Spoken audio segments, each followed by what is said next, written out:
we have to start with the biggest game in the world because it is the biggest game in the world. Barcelona beating Real Madrid 2-1 at the Bernabeu. The lead is now 12 points. Yeah. Is it game over? What percentage game over is it? 12 games to go, so still 36 points on the table. But I think 12 points, the gap is massive. It really is. I don't see Barca losing. I don't see Real Madrid winning all of them, 12 of them. And then in the same time, Barcelona, who only have, let's not forget, apart from the Copa del Rey, the semi-final second leg to play against Real Madrid, by the way, again, at the Camp Nou, but don't have any European competition to play. So it's basically one game a week. So for me, no LaLiga, as they say, and Barcelona will have their first Liga in 4 years. Let's not forget, 4 years is a long time for a club like that, for not winning the domestic title. It certainly feels that way. It would take an enormous collapse. Yeah. You know, based on my very scientific Marcotti principle, is if your lead is greater than the remaining games left in the season or equal to it, you will probably win the Premier League, right? Or you probably win whatever title you're in. In terms of this game, Carlo Ancelotti came out afterwards. And look, I'll give you my capsule of the game, and unless you want to heavily dispute it, I thought Barcelona came out better, perhaps because they were at home. I thought they created some chances without completely dominating in the first half. I thought that even though Real Madrid took the lead against the run of play with Araujo own goal, Barcelona getting the equalizer just before the break. Might have been a different story there, the ball pinballing around, whatever. But then in the second half, until Carlo made the substitutions, I thought Barcelona were still in control. And Barcelona said, points, great, fine. I didn't see Real Madrid getting back into it. And then he makes the substitutions, and then there's the Asensio goal, which gets called off for offside. In real time, it looked very, very close. Yeah. I've been conditioned after 5 years of VAR and saying, like, oh, that looks really, really close. Let's see what VAR says, and whatever VAR says is gospel. Yeah. It is to me, right? They do not have semi-automatic offsides. Carlo thought differently, though. He just said that it's not 100%.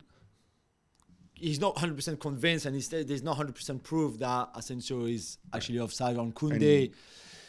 And the laws say, do we need 100% proof? But I thought VAR gave you that anyway, with the lines and everything. There is no clear and obvious error threshold with offsides.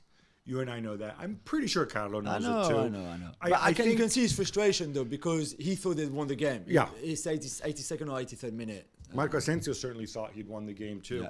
I think that frustration probably also stems from the fact that, look, in the end, should they somehow come back and get in, and make it close at the end of the season, they can look back and say, oh, this one call, these millimeters cost us the title.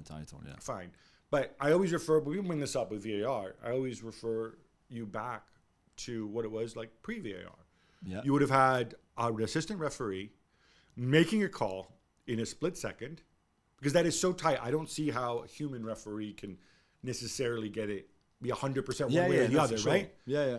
And no matter what call he makes, he will either get, in Spain, he will either get savaged and crucified by the Madrid press or by the Barcelona press. Here, instead, some people are savaging VAR, which is a protocol, a machine, which is fine. One interesting aspect of this is it's customary, and I think it's a wonderful custom that they have in LaLiga, is before every game, the two presidents of the team, they have a gala lunch or gala meal, and they sit together next to each other. Florentino did not show up to this game. The gala lunch was canceled. Most people interpret it, because obviously Florentino and Joan Laporta had been working together quite closely on Super League issues and whatnot. A lot of people say, or the stock answer is, well, Florentino is part of the civil suit, or Real Madrid are part of the civil suit against Barcelona in the Negreira refereeing case. I mean, I'm assuming that's why he didn't feel he should show up. Personally, I think Florentino looks at the situation. This is my interpretation of Florentino. Why he didn't sign the paper straight away.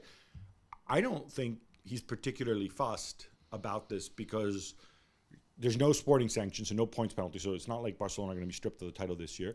He needs Laporta's help with his Super League plans.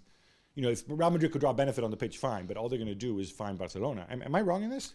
No, maybe he thought like, it's time to take our distances a little bit with Barcelona. Because a lot of fans are Real Madrid fans are very, very angry. Yeah. So he said maybe it's better not to be seen with him and with, in that gala, maybe people can think it's to show support or something like that. I don't know. It's just the decision that he took. But we kind of knew it anyway, so it was not a big surprise.